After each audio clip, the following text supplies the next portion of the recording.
પોરબંદરના કડિયાપ્લોટ રેલવે ફાટકે ટ્રાફિકની મહાસમસ્યા સર્જી હતી.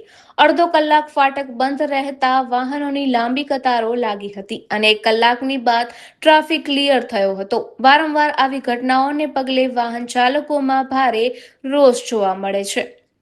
પોરબંદરનું કડિયાપ્લોટ ફાટક શહેરના મુખ્ય રહેણાંક અને વ્યાપારી વિસ્તારોને જોડતો મહત્વનો માર્ગ છે. બપોરના સમયે ટ્રેનની અવરજવર કે શર્ટિંગની કામગીરીને પગલે આ ફાટક અડધો કલાક સુધી સદંતર બંધ રાખવામાં આવ્યો હતો.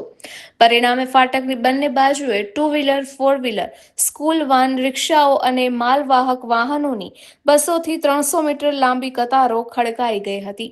ફાટક ખુલ્યા પછી સાંકડા રસ્તા પર સામસામે વાહનો ઘૂસી જતા પોણો કલાક સુધી ટ્રાફિક જામની સ્થિતિ સર્જાઈ હતી. સ્થાનિક વેપારીઓ અને રહીશોના જણાવ્યા મુજબ પોરબંદર રેલવે સ્ટેશનેથી ઉપડતી અને આવતી ટ્રેનો તેમજ માલગાડીઓના શટિંગને કારણે આ ફાટક દિવસ દરમિયાન 20થી પણ વધુ વખત બંધ કરવામાં આવે છે.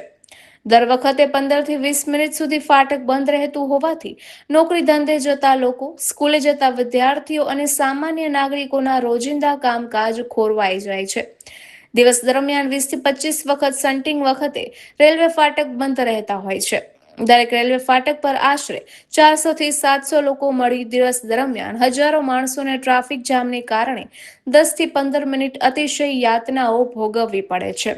ફાટક બંધના હિસાબે સર્જાતી ટ્રાફિક સમસ્યાઓમાં સામાન્ય નાગરિકો, અંતિમ સ્મશાન યાત્રા, ભયંકર અકસ્માતો, એક્સિડન્ટો, સર્પદંશ, ગંભીર મારામારી, ગંભીર બીમારીઓ તથા સગર્ભા પ્રસૂતા બહેનો વગેરેને ટ્રાફિક જામને કારણે ઇમરજન્સી વાહનો અને એમ્બ્યુલન્સ વગેરે વાહનો બંને બાજુઓ વાહનોના ખડકલાને કારણે ફસાઈ જાય છે અને આ દવાખાને સમયસર પહોંચી ન શકવાને કારણે યોગ્ય સમયે ઇમરજન્સી સારવાર ન મળવાને કારણે મોતના મુખમાં ધકેલાવું પડે છે. કડિયાપ્લોટ ફાટક પર ઓવરબ્રિજ કે અંડરબ્રિજ બનાવવાની માંગણી વર્ષો જૂની છે.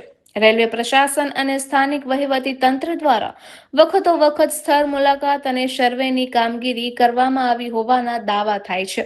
પરંતુ વર્ષો વીતવા છતાં ગ્રાઉન્ડ લેવલ પર કોઈ નક્કર કામગીરી શરૂ થઈ નથી.